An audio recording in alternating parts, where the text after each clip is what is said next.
Okay, I'd like to bring this meeting to order of the Joint Transportation Committee.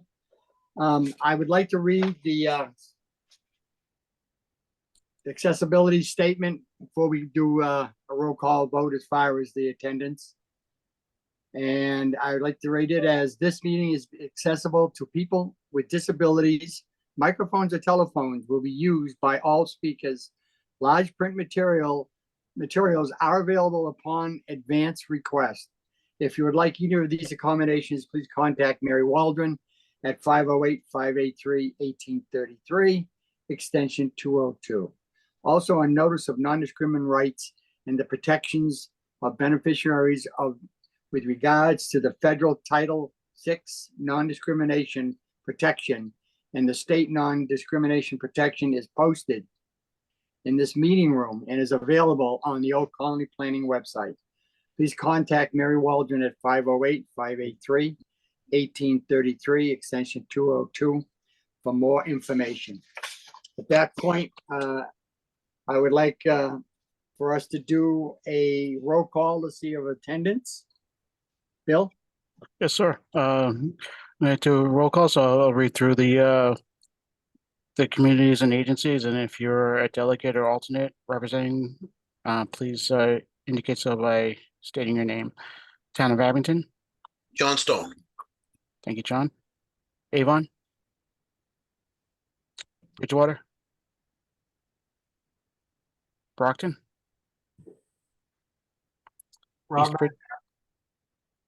East Bridgewater.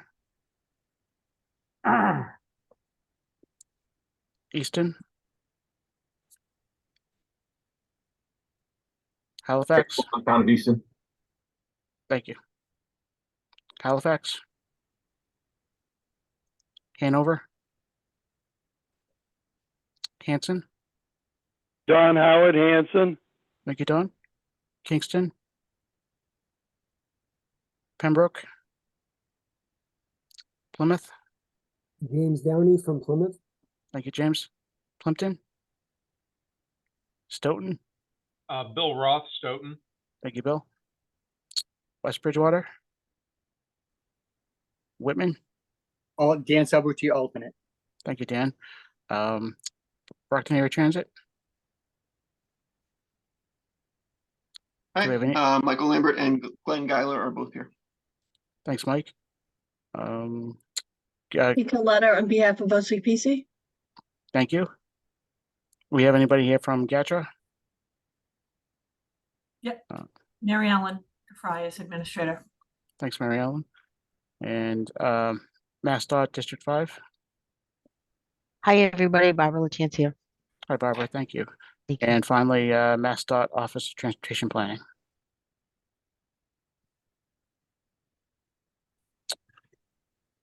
I think we're all set, Mr. Chair.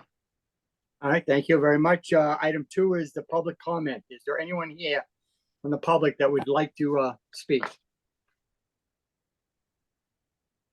Seeing none. Item 3 is I need a motion to accept the minutes of August 3rd, 2023's meeting. Don Now, Howard Bill, we Hanson, do a roll motion to. call on this, so we're going to go with the majority. Oh, Have we decided? With the minutes, I believe just go with the majority. Okay. All right. Do I hear any members who were there and want to vote in the majority? Please just say yes. If in fact you want to abstain or you weren't here, then just abstain. Or if you disagree with the minutes. All right, so I need a vote for the minutes for August 3rd, 2023's meeting. yes. Yes. Plymouth. Plymouth, do I hear a second? Second, Stoughton. Thank you. All in favor? Oh. Aye. Aye. Aye. Any abstentions or objections? Hearing none, minutes are accepted. Item 4, communication. Sean, this is your ball. Yes, it is, Mr. Chair. Thank you. Thank you very much. The first item in the communications packet is signs and lines and infrastructure grant programs are open. The MassDOT Safe Routes to School program is excited to have launched both of these programs. The application periods opened Wednesday, August 23rd, with one informational webinar. A recording of the webinar will be available on the engineering page of the Safe Routes to School website. And if you are interested in either of the grant programs for the Safe Routes to School, you can click on the hyperlinks in your staff report. The next item is a Shared Streets and Spaces grant program open for applications. The grant program is currently accepting applications. MassDOT program provides funding to municipalities and public transit authorities to quickly implement improvements to items such as plazas, curbs, streets, and bus stops. The fiscal year 2024 grant round will be officially open September 5th, which was on Tuesday, and the applications are due no later than October 31st of this year. Applications can be submitted online on the online form. For more information on how to apply, you can visit the hyperlink in the staff report here on the How to Apply page. The next item is an announcement for $11.5 million in grants available to electrify heavy-duty vehicles, reduce transportation sector emissions. The Healy-Driscoll administration has made a total of $11.5 million in grant funding available for low and zero emission vehicle and equipment projects. The grant program administered by Mass DEP will utilize $7.5 million from Volkswagen emissions fraud settlement and another $4 million from the Climate Protection and Mitigation Expendable Trust. For more information on these programs, you can click the link in the staff report. The applications are due by 5 p.m. on Tuesday, September 26th. The next item is a FTA webinar for competitive grant opportunity encourages affordable housing through transit-oriented development planning with new 100% federal share.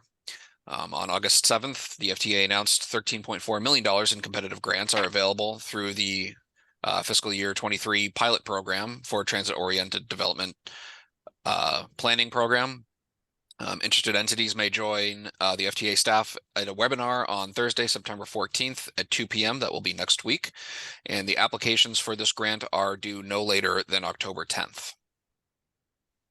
The next item is a combined notice of funding opportunity for the Reconnecting Communities and Neighborhoods Access and Equity.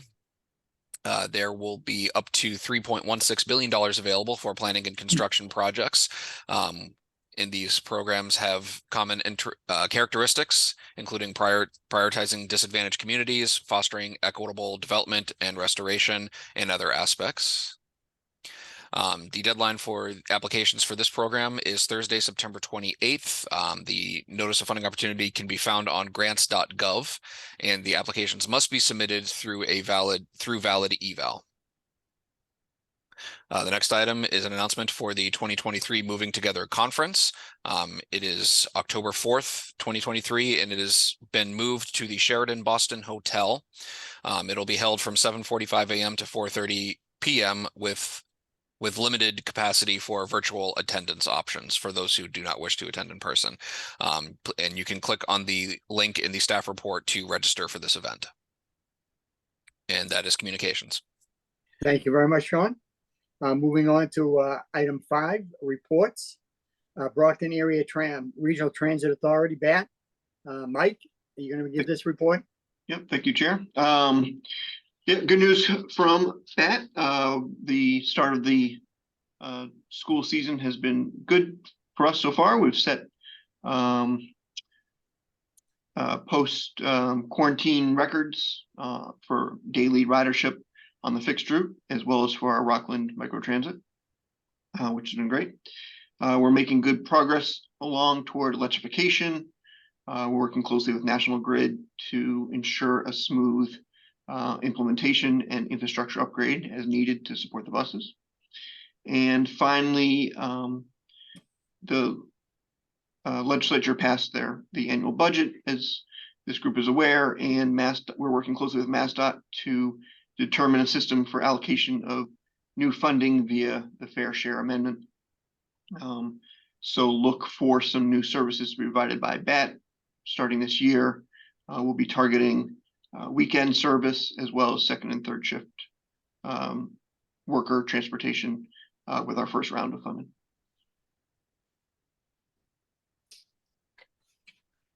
Is that it? That's it. All right, thank you very much, Mike. Moving on to item B under 5, Greater Attleboro Taunton Regional Transit Authority, GATRA. Sean? This will actually be Mary Ellen, as she's in attendance today. Okay, Oh, thank you. Building on Mike's news that the legislature has passed a favorable budget for us. GATRA is looking to start rolling out Sunday service. So you will see that starting October 15th in limited communities. As we can bring on more drivers, we'll be rolling out more Sunday service, but our goal right now is to get Sunday service going across the area. And then we will look at additional service needs covering later into the evening or reducing headways, depending on the route and what's most. So that's what we have going on at GATRA. thank you very much, Ellen. One question for you. Are you having issues with getting bus drivers? I know we're hearing that from a lot of the school systems. Are you having an issue with that or no? We are actually, we have got a pretty active recruitment campaign going right now, but everybody I have is working as many hours as they can, so we need more. I'm not sure Mike is probably similar, but I'll let him speak on that. Yeah, we're fully staffed at the moment, but we are, of course, always, preparing for retirements and other turnover. So, we have the same campaign going that Mary Ellen and GATRA have. It's a statewide campaign to support transit in general and provide us with a nice pipeline for potential candidates. Okay. But in general, we've all changed our strategies to really focus on recruitment. Yeah, it's an issue that's been around the state. Yeah, exactly. okay, thank you. Moving on to item 5C, South Coast Rail. Sean? Yes, thank you, Mr. Chair. As everyone's aware, we've been discussing the South Coast Rail project for a number of years now. The project will restore commuter rail service between Boston and the cities of Taunton, Fall River, and New Bedford. The project is scheduled to be completed by the end of this calendar year. Wow. And in the month of August, project activities continued, such as the construction of a pedestrian bridge over Route 18 in New Bedford, traffic signal work on Route 140 at Taunton Depot Drive in the city of Taunton, as well as road, sidewalk, and curb work on Route 140 and along Industrial Drive in Taunton, which will be the road going to the commuter rail station. Extended hours track work for the communities along the Middleborough secondary line through the end of the summer, as well as signal system installation and testing in 7 communities along the Fall River and Middleborough secondary, as well as New Bedford main lines. For anybody who would like to receive the weekly email updates for this project, you can click on the link in your staff report and enter your email address and can receive automatic project updates. That's it. Thank you, Sean. You're welcome. Item 5, old business. Any questions for Sean? Question for Sean or a statement for Sean. Just wanted everybody to know that through our advocacy, we have been able to get MassDOT to put in their capital plan the money to look at the bottlenecks that will affect the South Coast Rail and Old Colony. So I think that's a very positive step forward. Excellent, excellent. Solving issues before they happen. Works for me. Okay, moving on to item 6, old business. The fiscal 23 to 2027 Transportation Improvement Program, TIP implementation. Bill? Yep, thank you, Mr. Chair. So this is a relatively quick update. At our last at our last meeting, you'll remember me presenting proposed Amendment 5 to the tip that went through a 21-day public review and comment period. If you just want to skip to the next page on. So this shows what that amendment was. It was simply moving a project out of 2024. I'm sorry, excuse me, out of 2023 and into 2024. So that that was presented to the NPO for endorsement on August 15th at their meeting, and the NPO endorsed that amendment. So this pretty much wraps up federal fiscal year 2023 to 2027 tip, which had a total of 5 amendments and 2 adjustments. And so as we come to the conclusion of the federal fiscal year, this is the final version of the tip, and start working on the next round. So that's my update for now. Beautiful. And there's no vote required on this, no move of action. It's already been done. Yeah, no, sir, it's just an update. Yep. Moving on to item 7 on the agenda, new business. A vision of 2050 long-range transportation plan. Bill. Wow. Okay. Thank you again. So our Vision 2050 long-range transportation plan is currently out for a public review and comment period. I have a presentation on what this plan contains. It's a repeat of what's been presented at a previous meeting. So if you're at the NPO, for example, you already saw this. So I'll go through it, but I won't dwell on too much detail. But please, if you have any questions, stop me or wait to the end, and I'll happily answer them. So we go to the next one. So long range transportation plan. I think everyone's familiar with it. It's a 20-year horizon planning document that looks at how we plan to move forward in the region, planning wise specifically transportation as we grow and develop. It has socioeconomic projections contained within it. So we working with MassDOT and the University of Massachusetts Donahue Institute, we projected population employment figures for the and household figures for the communities for benchmark years through 2050, so 2030, 2040, and 2050. It's a collaborative, cooperative development process working with our partners. And so this was the timeline, so you can see when it started all the way back spring of last year. We kind of kicked off that socioeconomic forecast, working with MassDOT, and those forecasts were finalized this past May. It was a little bit behind schedule. It was kind of pushed some other things behind schedule with this plan, but otherwise, it's on time. This plan has been released. This document is being released in time to meet the deadline of the federal fiscal year. So you just want to go forward.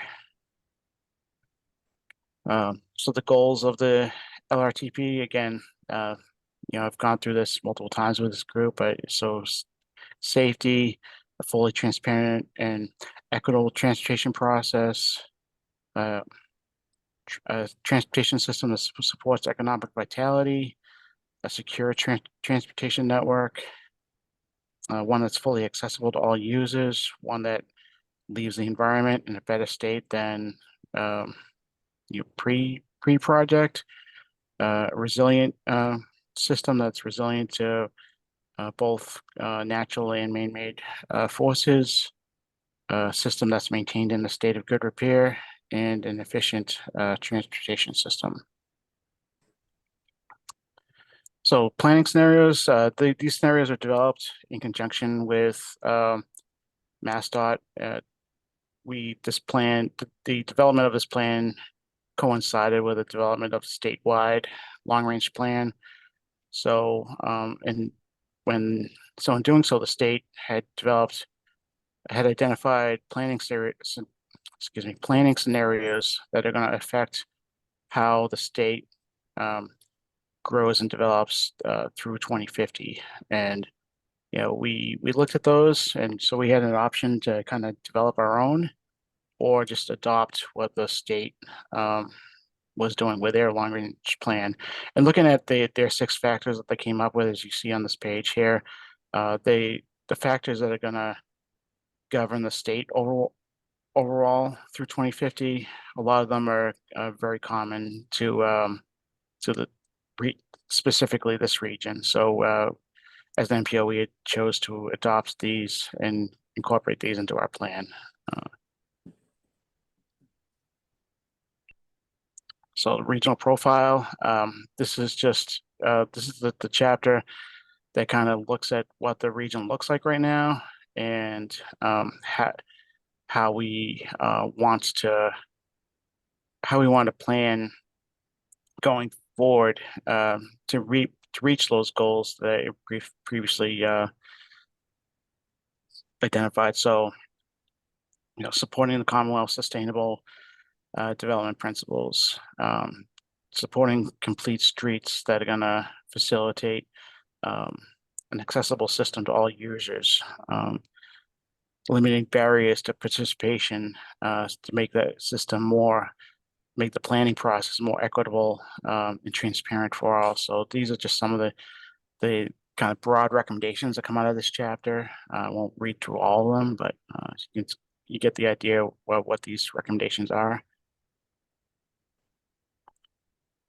So the regional highway network, obviously this is one of the main focus areas of this plan. One of the things that we were most excited about with this plan was the development of a travel demand model. Guo-Chang on our staff, he's done a lot of work developing a travel demand model using those socioeconomic forecasts that were developed with MassDOT and UMDI. And in doing so, we've been able to we've been able to test scenarios like we haven't been able to test before. So we've been able to look at, for example, if we had capacity increases on Route 3 and Route 24, how is that going to affect the demand load on the regional highway network? If we built a new interchange, for example, on Route 3 at Plymouth Plantation Highway, how is that going to affect the congestion load on the network? So, we were very excited about that.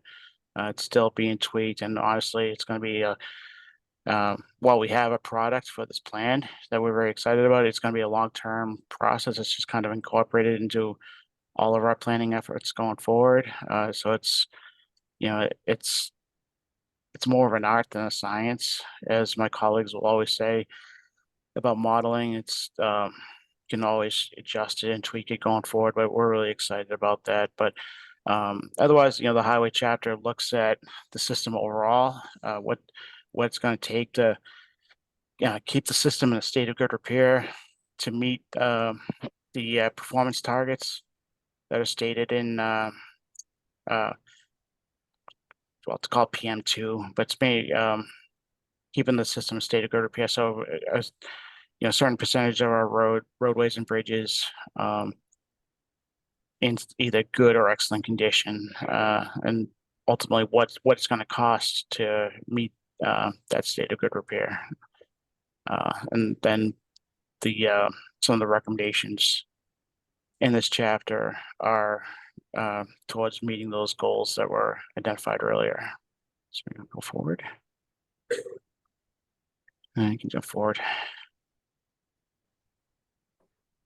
And again, this is just showing kind of what those outlooks look like for maintaining the system in good repair. So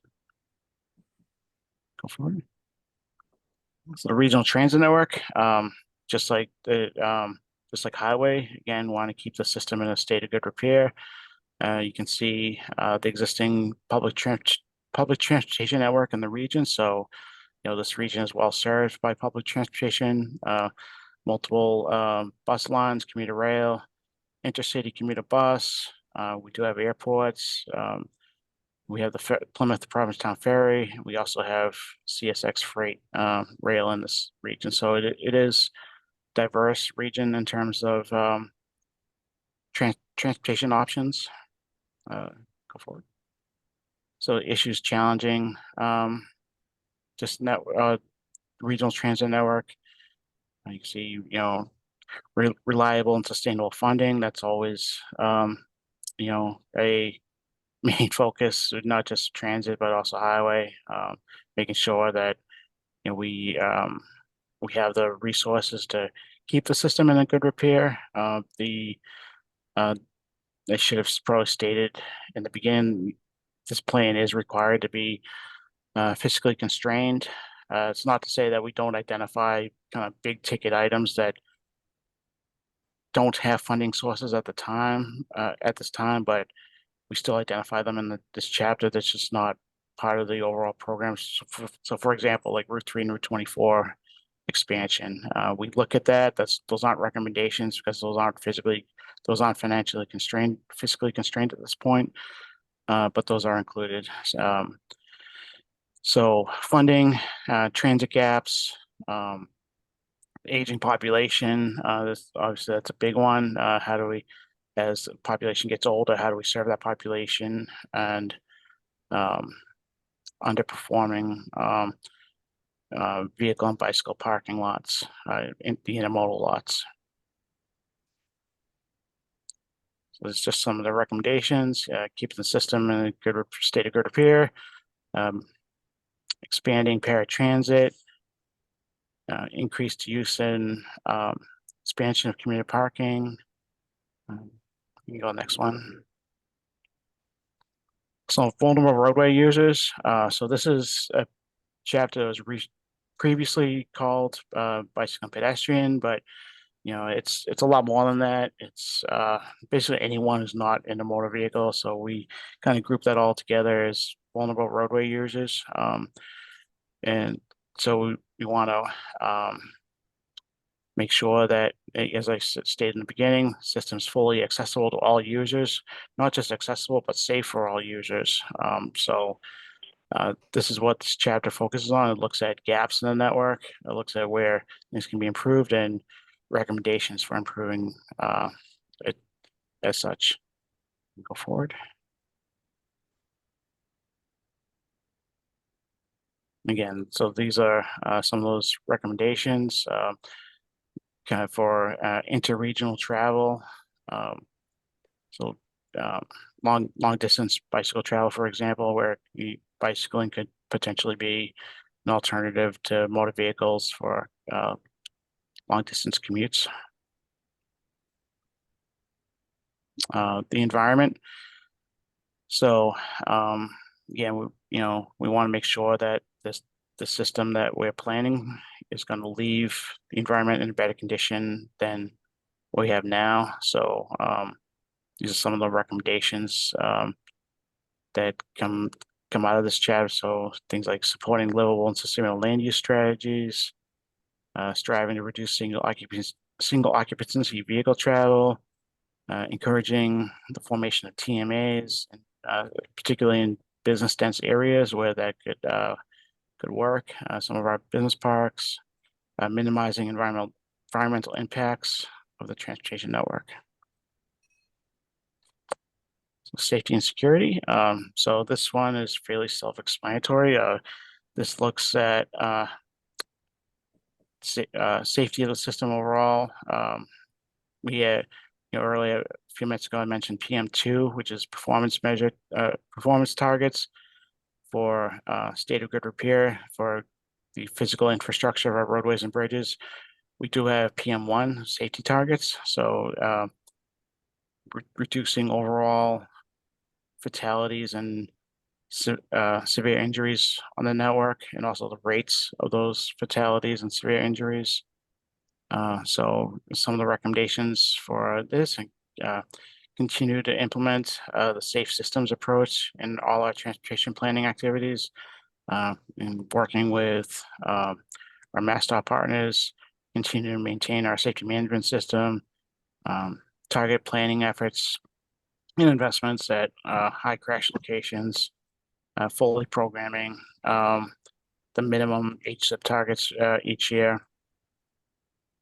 and increasing partnership in the Safe Routes to School program. So financial outlook and fiscal constraint. So as I stated, the LRTP is required to be fiscally constrained.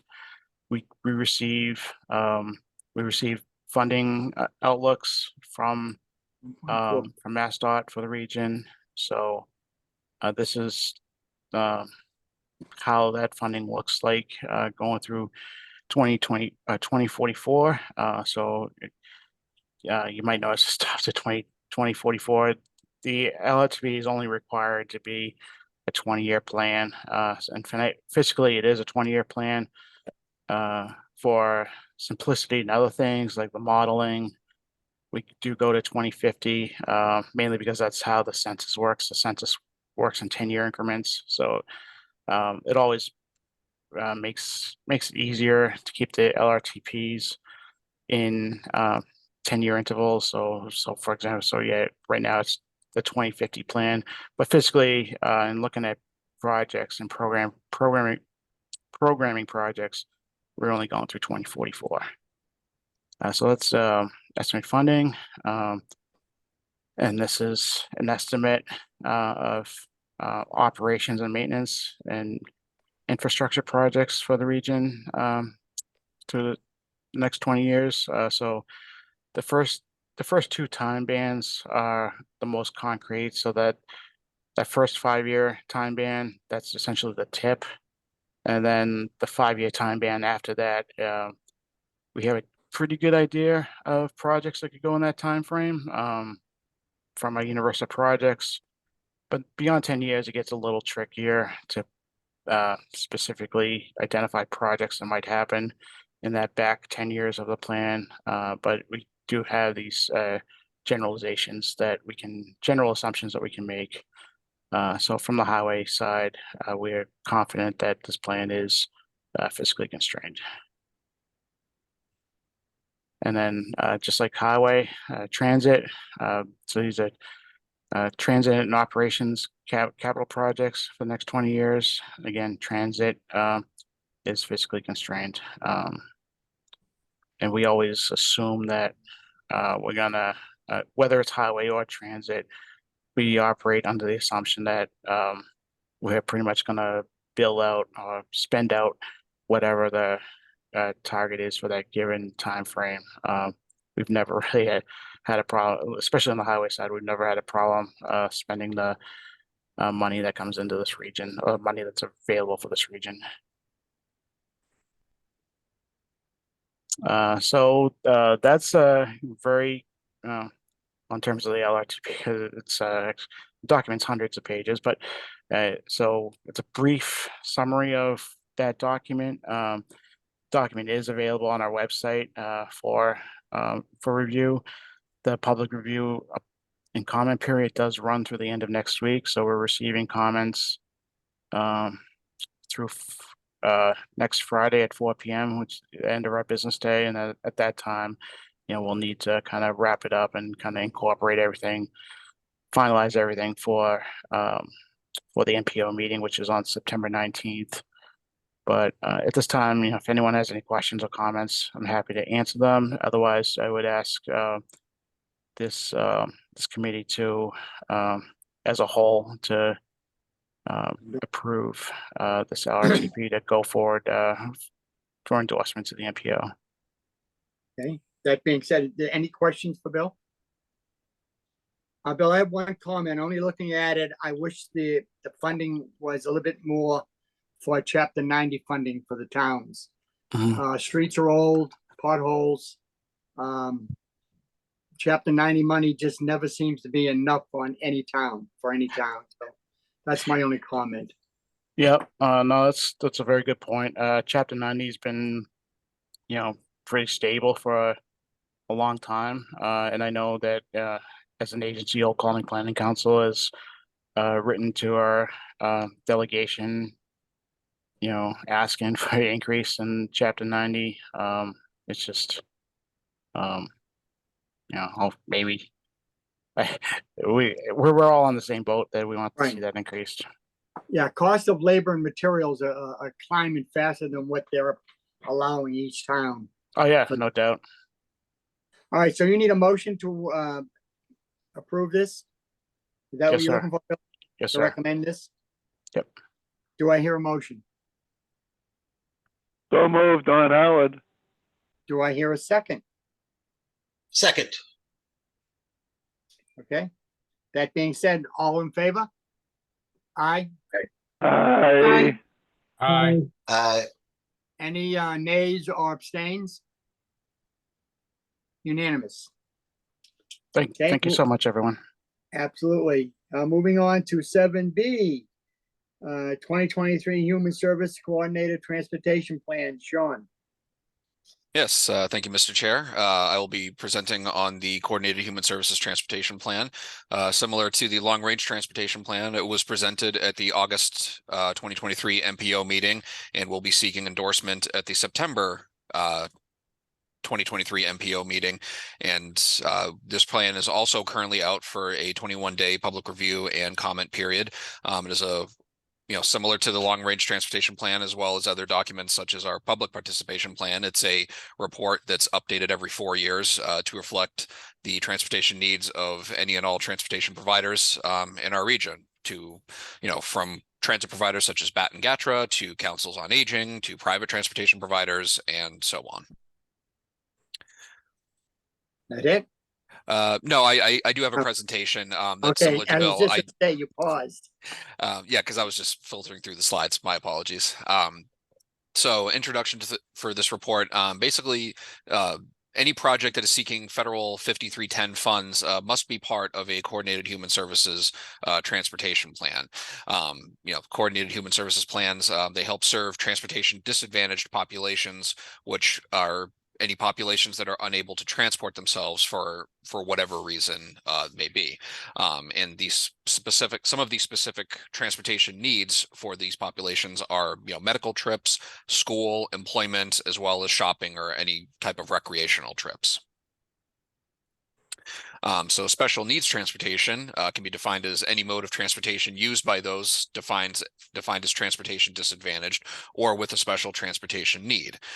These types of special needs transportations can include fixed route, paratransit, rideshare, volunteer driver programs, and any other funded federal, state, or local funded transportation mode. Here's a table of the various funding programs that are discussed in the report. There are two different types of 5310 fundings. There is one for mobility management and another for operations. The primary difference being the funding breakdown. For mobility management, it's a 80-20 split between federal funding and local matching for mobility management. And for operations, it is a 50-50 breakdown between the two types. And then two of the other types of federal funding that are discussed are 5307, which is for large urban cities, and then 5311, which is for rural and small urban areas. Both of those funding programs have a 80-20 split between federal and local. And then one obviously more recent federal funding program that was not around in 2019 when the report was last done is the Community Transit Grant Program, which obviously BAT and GATRA are familiar with. There are three different types of funding that you can get with with the Community Transit Grant Program. The first is operating, which will provide a 50% MassDOT funding with a 50% local matching. And then for mobility management and accessible vehicles, there will be an 80-20 breakdown for the funding between MassDOT and local. So coordinated transportation, one of the items that's discussed in the report is trying to, complete such items as coordination with transit providers to address the gaps, such as, the gap between the BAT and the GATRA service area. Utilization of ride-hail services such as microtransit, Uber and Lyft to fill some of the gaps. One potential solution is to group riders from different funded agencies to singular trips to minimize the amount of trips taken, as well as leverage purchasing power for vehicles and training for any transportation provider. And then here's a list of the various transportation providers in the area. Obviously, we're all familiar with majority of these, such as the Brockton Area Transit Authority and Greater Attleboro Taunton Regional Transit Authority. Some of the other transit providers that Bill kind of talked about in the regional transit network for the LRTP are such organizations such as the South Shore Community Action Council, which is covers a lot of the southeastern part of Massachusetts. There are 2 commuter buses, Plymouth and Brockton, which has 2 routes that go up and down Route 3 from Boston down to the Cape. And then Peter Pan recently started taking over a lot of the areas, a lot of locations in the area, such as the West Bridgewater Park and Ride, for a long time was covered by Bloom, and then Plymouth and Brockton picked it up for a year or 2, and now they are serviced by Peter Pan as one of their stops. And then every community in our the Old Colony AAA region, all 23 of the communities have their own councils on aging. And then as I said, we have the Old Colony Area Agency on Aging. And then we have multiple private transportation providers. And in the appendix of the report, I've compiled a list of all the for and nonprofit transportation providers with the name, address, phone number, and website if they have one. And then some of the unmet service needs that were identified were expanded public transportation service area and hours. Obviously, transit authorities can only reach to certain lengths. They can't cover every community, every neighborhood, but obviously just, addressing, meeting the transportation needs of as many people as possible is the ideal goal. Having more transportation options to area with a concentration of employers, for areas such as the Avon Industrial Park and other spots in our region. And then connecting regional transit authorities to facilitate regional mobility. As mentioned previously, between BAT and GATRA, obviously one need for members of GATRA service area is to get to Brockton for the VA hospital, with Brockton having the only VA hospital south of Boston. There was a study conducted back in 2021 to try to identify potential routes between the GATRA and BAT areas. And I believe there were 3 or 4 different options proposed, but obviously there needs to be a coordination between both agencies before a service like that can be implemented. And then some of the strategies to meet these needs are microtransit. Obviously, BAT and GATRA both have microtransit service that have both had great success, and a recent microtransit service that was added in Bridgewater called Bridgewater Cares Transit services Bridgewater as well as some destinations outside of Bridgewater. Increasing fixed route and paratransit service area and hours to meet people's needs to get to locations that may not be currently serviced, or for hours, whether early in the morning or late in the day, maybe outside of the hours of operation.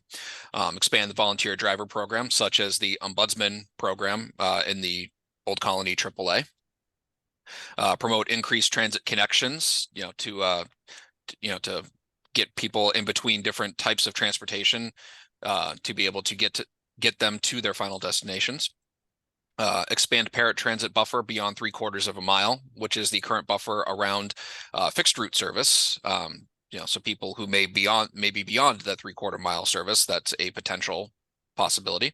And then same day transportation services. When looking at all of the transportation providers that I documented in the report, some of the providers had same day services, but some you needed to provide advanced notice or make an advanced appointment. And that is the outline of the plan. As I said, it is currently out for a 21-day public review and comment period. Like the LRTP, it is available on our website. And I believe also, in addition to Bill requesting approval for the LRTP, I would also like to seek approval for this at this meeting. But if before we do that, does anybody have any comments or questions? I see Dennis Carmen of United Way. Mr. Bailey, thank you so much for your presentation, and actually thank all of you for your presentations. I happen to be visually challenged, so I'm always interested in the efforts that are being made, and I'm very pleased about it. I'm lucky enough to be married long-term, so my transportation issues are taken up by a very lovely woman who spent the last 41 plus years with me. But I always worry about where I would be if I didn't have that situation.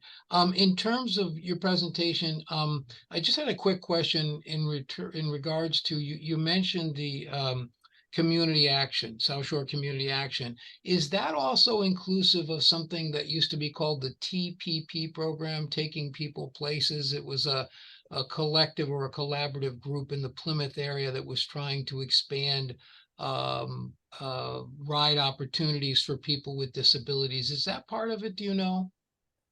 So the Taking People Places, they are, I believe they're operating separate from the South Shore Community Action Council. Okay. I am aware of that program.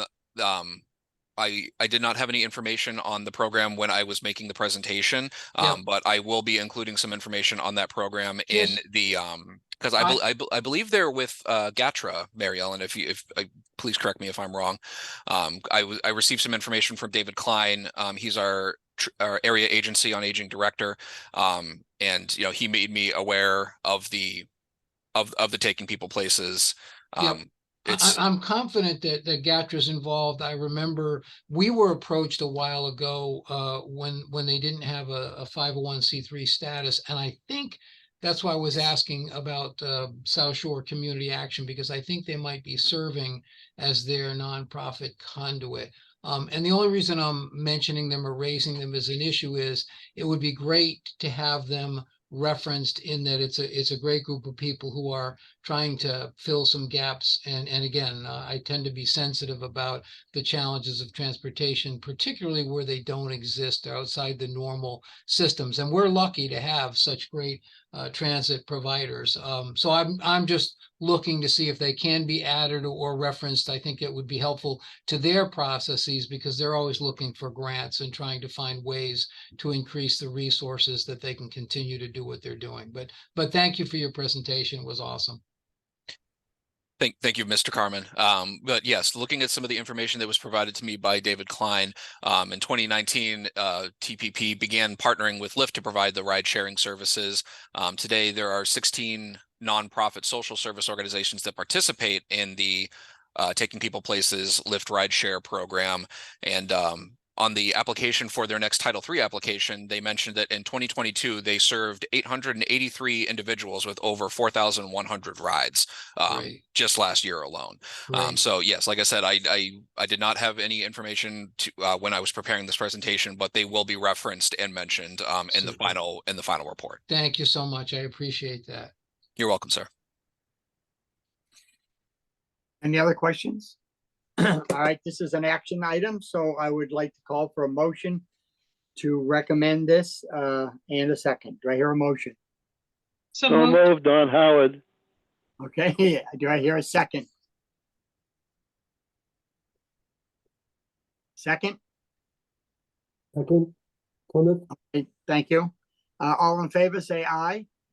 Aye. Aye. Aye. Aye. Any nays or abstentions? Hearing none, it was unanimous.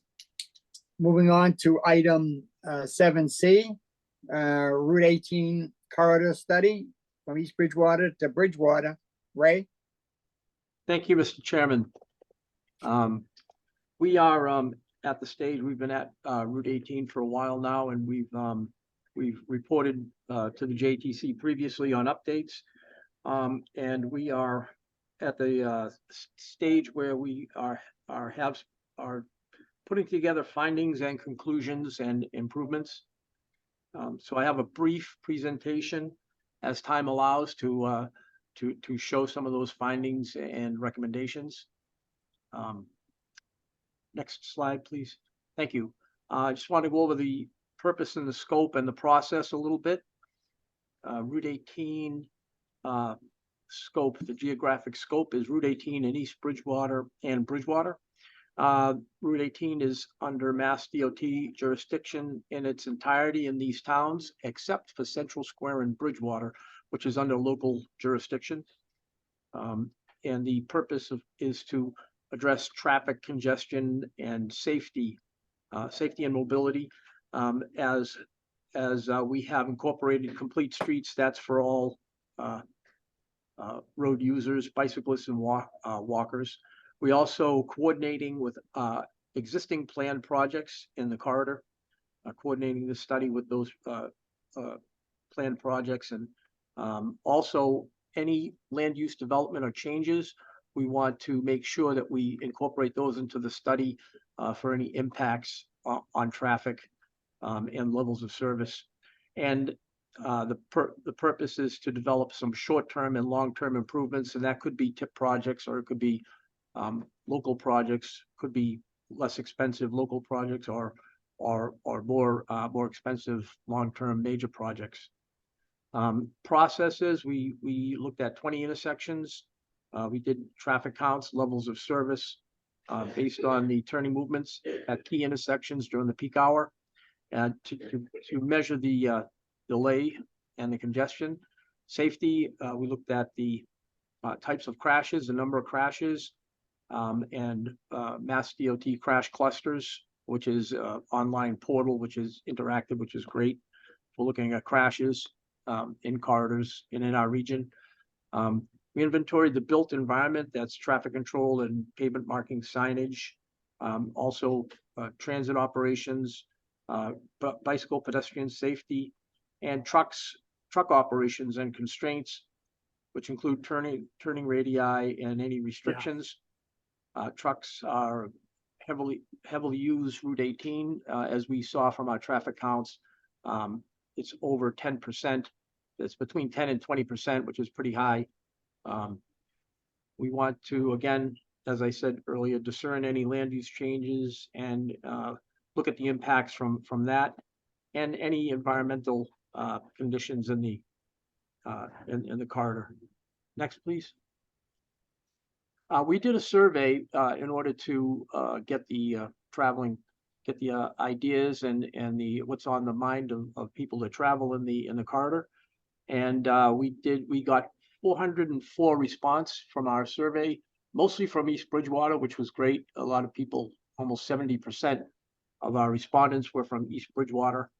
And we asked them about their trip destination along Route 18, and this is indicative of the changing functions of our arterials. I forgot to say that Route 18 is an arterial, but arterials, basically the function of our arterial is to provide mobility or access between towns or even between regions or states. And what's happening is with the land use growth along the sides of the road, it's more of a destination than it is actually a function of mobility. But also Route 18 in East Bridgewater and Bridgewater, both towns have discernible and functional, viable downtowns. So that also this question speaks to that too. A lot of people want to go into their downtown, as well as other plaza and commercial areas along the corridor. Why do you travel? And that there's a whole slew of reasons: work, commuting, shopping, medical, and recreational. Shows of all the functions of Route 18, what Route 18 means to the people in the area, and what mode do you use? And they could choose more than one mode. Automobile, which is no surprise, everybody takes their car. However, what does show here is almost between 10 and 20%, about 15% people walk. So it's still a very important walking corridor. People could walk to both downtowns, or even some of the other areas are accessible to the residential areas. Next, please. I'm going to go through these real quickly. We had 12 questions. We asked them about the most congested times, and that was no surprise during the morning and afternoon commute. What they thought was the most congested location, and again, East Bridgewater Center, which is a major bottleneck. Most dangerous intersections. Again, we found Bedford Street, West Street, East Street. Okay, that was the location of a road safety audit where there's a lot of weaving transition between Route 106 and Route 18. So that we had that flagged already. There was, as I said, a road safety audit there, and also Bridgewater Central Square. Again, that's really a tough area for pedestrians to try to cross, and actually there's a lot of turning conflicts with vehicles too. 75% of the participants find themselves seeking alternative route with question 9. And they use a variety of the roads. It really wasn't anything that stood out. And we asked them about what their concerns were for the future. And 48% responded they would like to see less travel and delay. So congestion and travel delay were high on the radar screen for the public. 45% indicated they would like to see more sidewalks in the corridor, which is indicative of the amount of people that were walking. So that's an important factor. 25% recognize the impact of commercial development. Would like to see less commercial density and more access management. Access management is a big issue in the corridor. What access management does is it increases the conflicts along the route. So if you're traveling along Route 18 and you want to get from point A to point B, all these curb cuts and signals, they cut down on the capacity or the time between traveling time, and they create more conflicts. So that makes sense. People have that in mind. And congestion and traffic delays were repetitive among respondents' concerns, as well as overdevelopment. So people were concerned about overdevelopment and the creation of more delay in the corridor. Next, please. We have 2 maps. I'm not going to go over every location, but this shows our automatic traffic recorder location. Average daily traffic varies, but it's very heavy, as people know, between 12,000 and 16,000 vehicles per day, depending upon where you are. And also, we do speeds as well as heavy vehicles, and heavy vehicles were pretty high. Usually about 5% is what we see for trucks and heavy vehicles, and we saw 9% to upwards of almost 20% heavy vehicles. So truck traffic is pretty heavy along Route 18, and that means trucks navigating through Central Square in Bridgewater, and as well as through the center of East Bridgewater. Next, please. And so what I've done is looked at the 20 intersections real quick. I have some of the findings and recommendations at each key location. And if we're going from in East Bridgewater from north to south, Route 18 at Highland and Harvard Street. And we identified that this intersection, obviously the first thing you look at the alignment is, it needs to be realigned, and the lanes don't have any left turn capacity. It's obsolete traffic signal equipment, and it's also been flagged as a high crash location in the MassDOT crash cluster on their map.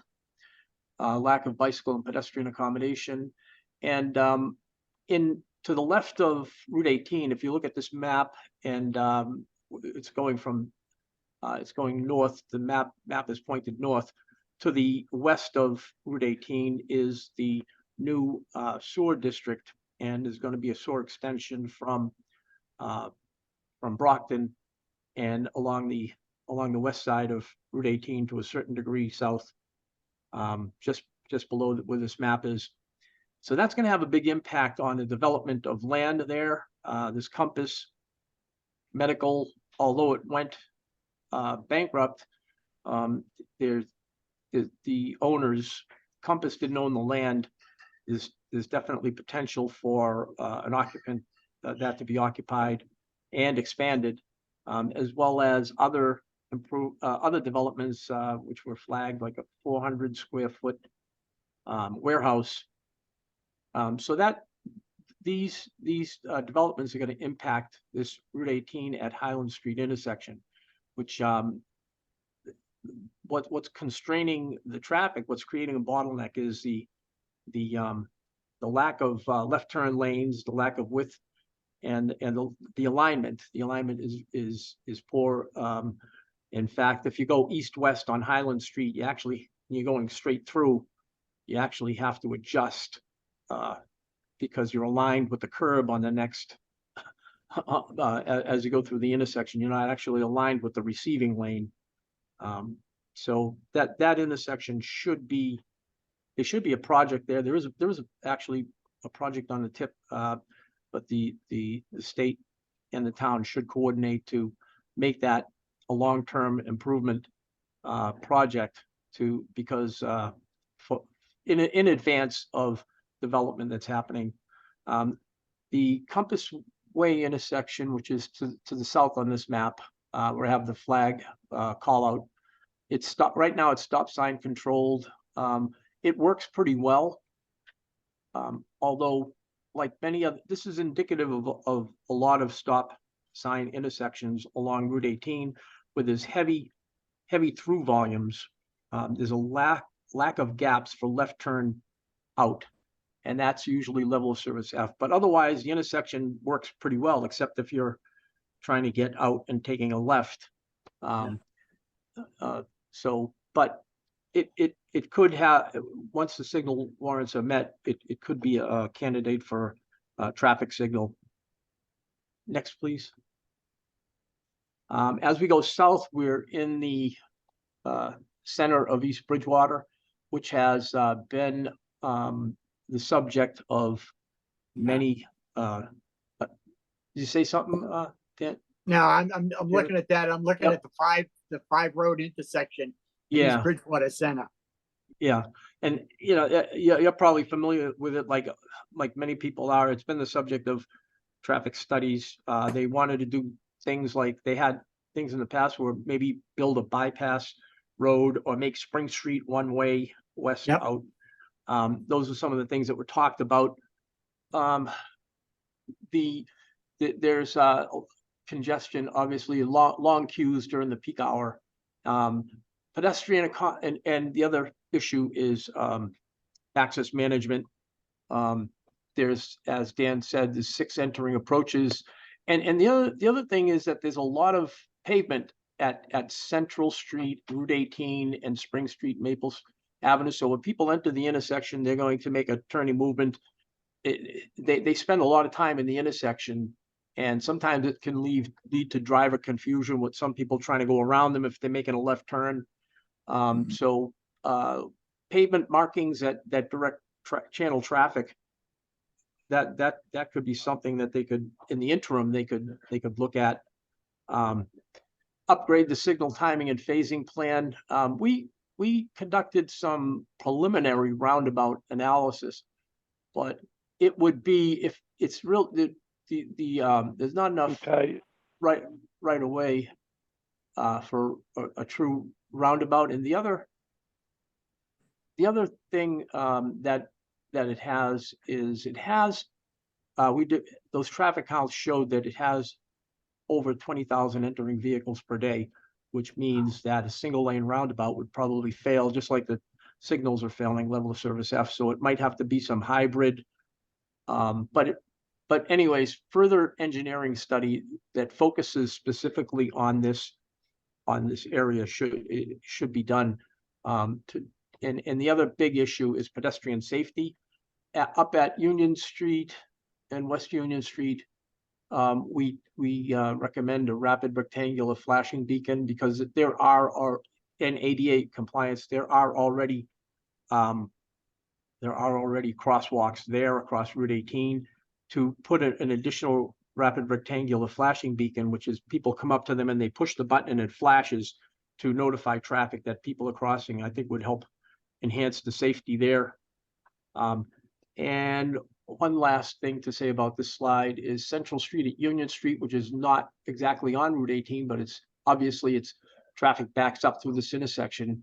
That was the subject of a recent road safety audit, and they recommended making it a four-way stop. That's mostly for safety because of this was flagged as a high crash location on the Mass DOT crash clusters.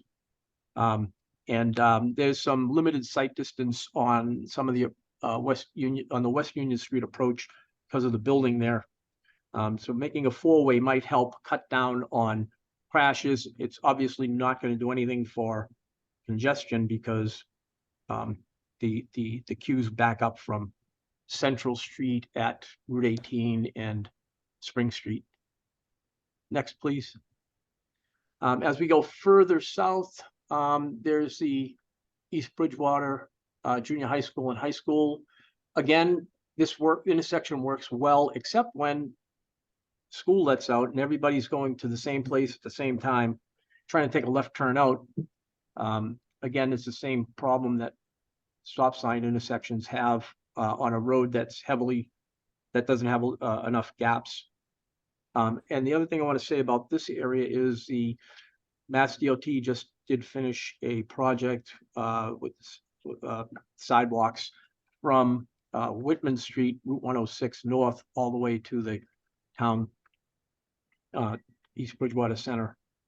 But you know, if it warrants a signal in time, then that could be an option. Next, please.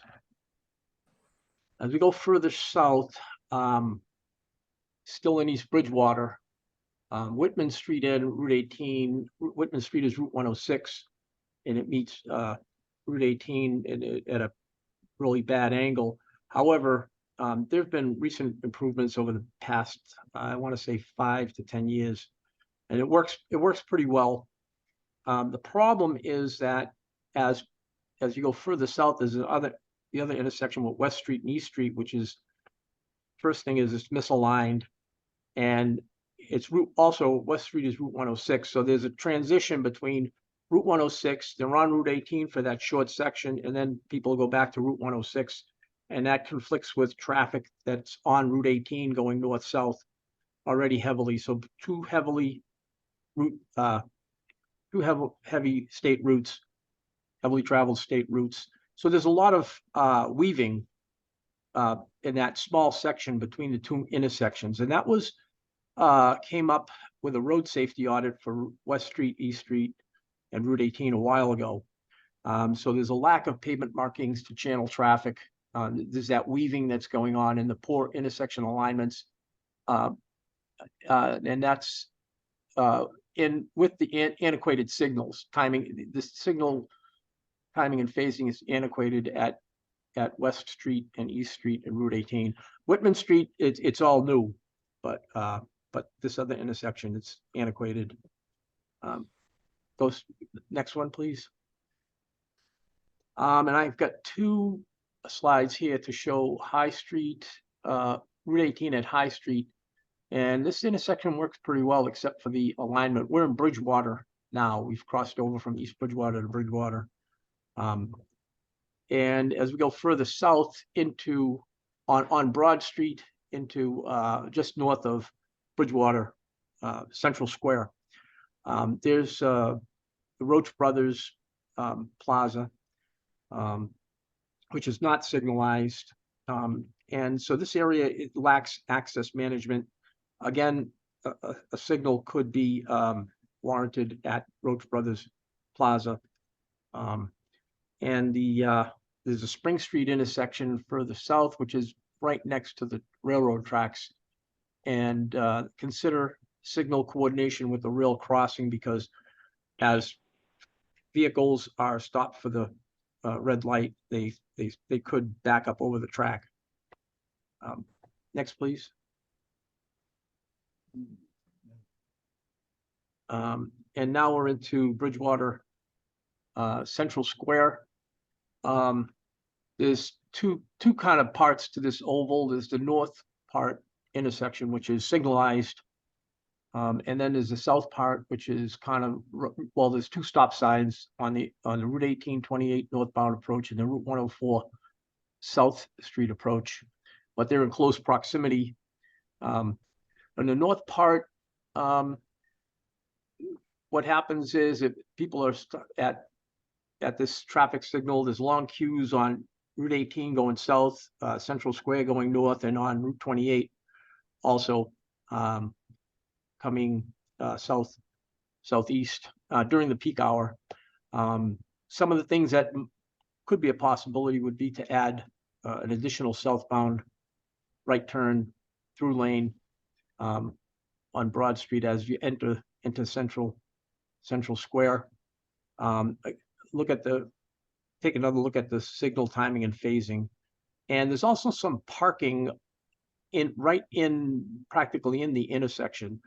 If removed, it could help remove some of the turning conflicts if people are parked where other people are actually entering the intersection, taking left turns on Summer Street.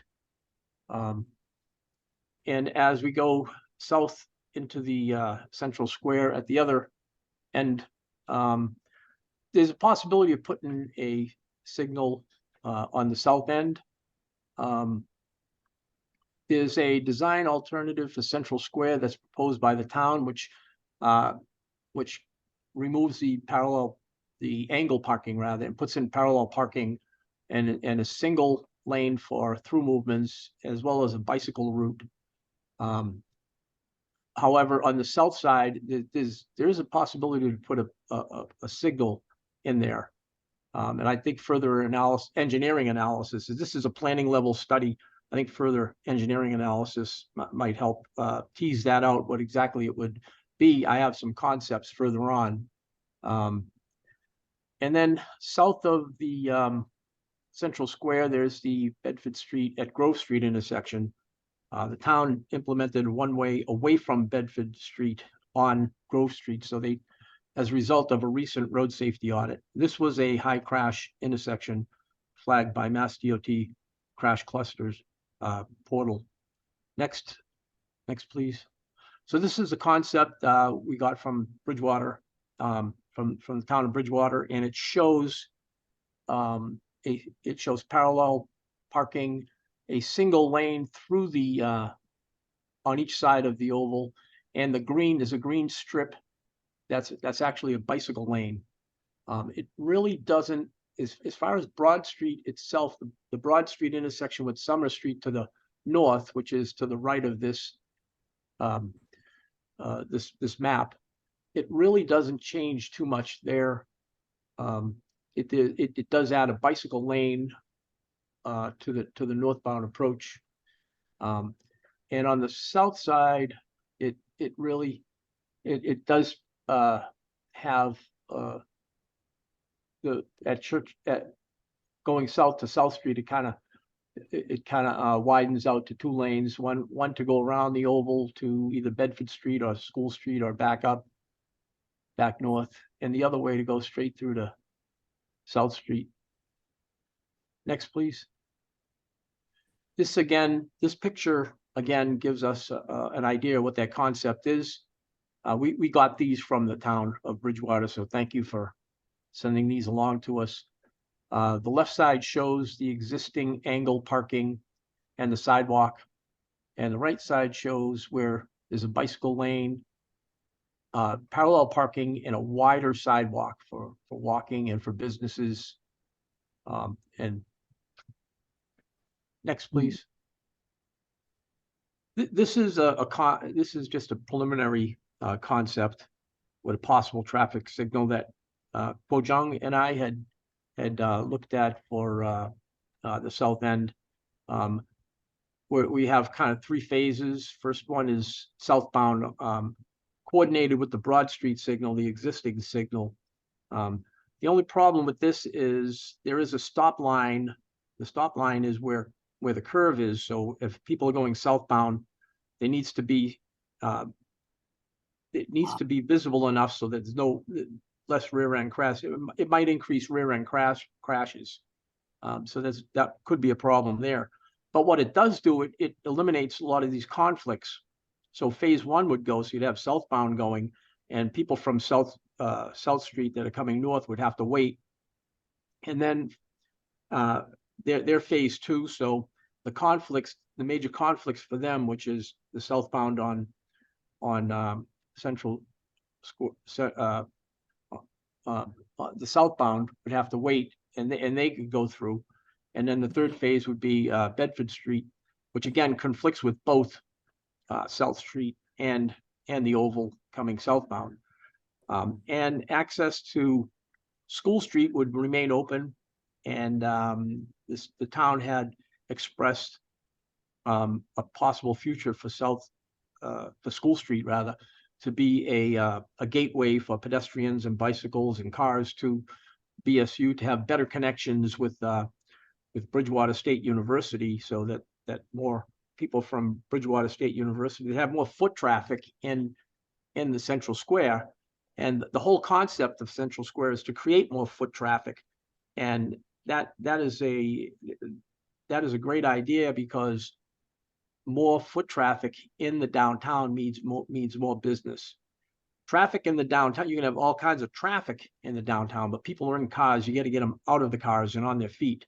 You get them out of the cars and on their feet, and you have a lot of foot traffic, then you're going to increase business. But if you have a lot of cars that are going through, it doesn't always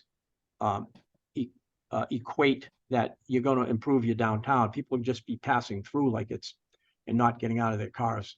So it makes sense to connect to Bridgewater State University to get more foot traffic in there, and to make the Central Square more amenable to pedestrians and safer for pedestrians. It makes a lot of sense to do that, and bicycles too. Next, please.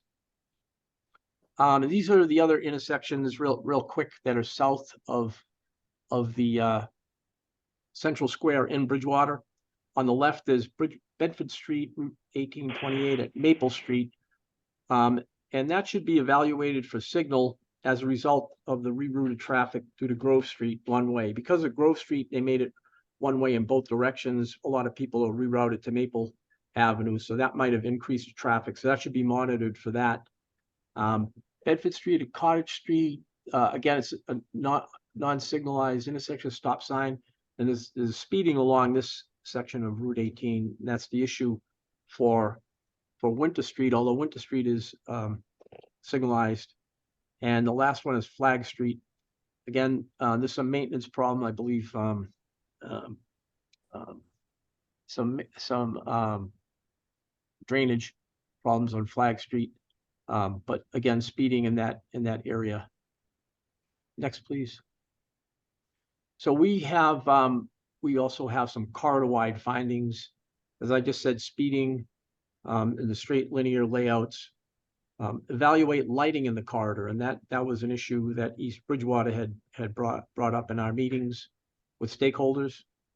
Sidewalk connections, again,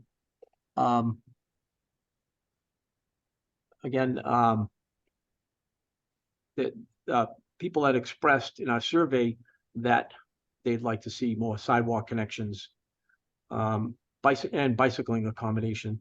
Access management seems to be an issue that pops up in different segments of Route 18. Transportation management, maintenance, and traffic calming in those areas where we do have pedestrians. And that is the final slide. Someone did have a question. I don't have the answer to it, but there is an answer. How many parking spaces would be lost in the square if they made the switch from angled, because they can't find the space when they're there? I don't think it's a lot. I remember there was is this Jonathan? This is a question from Jonathan. Yeah, it's me, Ray. I don't know if you can hear me. Oh, Jonathan Selig. Okay. Yep. I don't have the exact number, but I do remember discussing it, and it's not a lot of spaces. But I know that already. The other thing that the town was was, or actually was discussed at some of our meetings were that there's a fire station in on School Street. And the town was thinking about making that a parking garage, so that would help alleviate some of that. They wanted to partner with BSU and make that a parking garage, which would help that parking situation. There was also a parking study about I think it was about 5 years ago, by a consultant that also showed the parking situation. But I don't have that great a memory that I can give you solid numbers, but I do remember seeing them. I do remember discussing this issue about going from angle to parallel, and they don't really lose a lot of parking. I mean, it's maybe 10, something like that, 10 to 20, if that many. But I don't want to give you a definitive number because I don't know exactly for sure. Just curious. Appreciate it. Yep. Any other questions or comments? I should say thank you to our partners in East Bridgewater and Bridgewater. They've been really it's been a great coordination working with them, as well as Mass DOT, and we appreciate the information they've given us and the support they've given us with this study. Okay, thank you, Ray. That was pretty in-depth presentation. You're welcome. Kind of like it. Yep. Okay. Moving on to other business. Community local technical assistance study. Bill. Thank you, Mr. Chair. So very briefly, just go through what we're working on for LTA. So on your screen, you can see the projects. So Bridgewater doing traffic counts and heavy commercial vehicle exclusion analysis at several roadways in that town. In Brockton, doing a traffic count and crash analysis for Route 27 at Massasoit Boulevard and Quincy Street. In Duxbury, doing a road safety audit for Hollis Corner, looking to schedule that this month. In Plymouth, doing a traffic study of Wareham Road and River Runway. Stoughton, road safety audit of the Plain Street corridor, and then in Whitman, doing a traffic study for Auburn Street, Route 14. And that's the current list of the projects that we're working on and where they stand, status of where they stand. Okay, thank you. Moving on to item 8B, staff report, ENF, EIR, and the MPCs. Kyle? Thank you, Mr. Chair. We have one new project in town of Duxbury, seawalls phase 1 and revetment footing protection. This is a notice of projects change, so this has been in here before. Major changes from the original submittal is the proposed revetment seaward of the seawall is no longer proposed, and the remaining 2,860 feet of existing seawall not replaced under phase 1 will be replaced, and the changes results in less permanent impact to the Duxbury beach. Next, we have a couple certificates for the town of Kingston, Sampson's Brook Headwaters Restoration. The certificate states that this project requires a submission of a mandatory EIR.